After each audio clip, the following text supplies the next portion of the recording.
Hello mga boss, nandito ulit si Bossing Uragon, Kalmado. Ayan, naglagay tayo ng nanay inog, yung spider dito sa Tapalodo. Tsaka ito yung nanay. Ayan. Ayan, ito yung nanay niya mga boss. Ayan, gawang kamay lang po. Tapos, yung tapakan dito sa gilid. Ayan, i-retouch pa ni Idol kasi meron tayo hindi nadukot.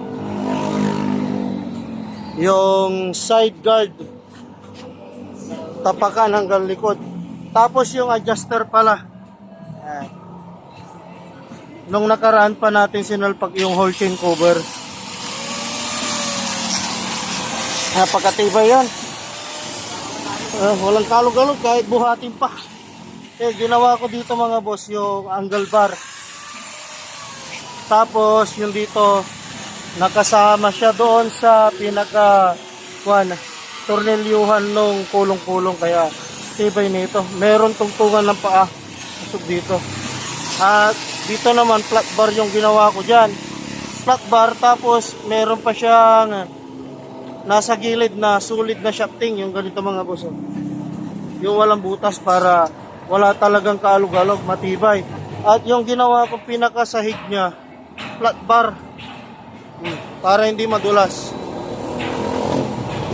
Okay na, paki-finish mo maigi Idol.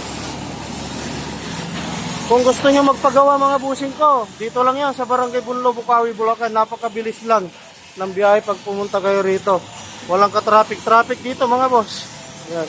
Halong MacArthur Highway lang, kaya hindi kayo maliligaw. Pagpapunta dyan sa kaliwa na yan, papuntang Giginto. At pag kumanan kayo, Santa Maria or Bukawi, Philippine Arena.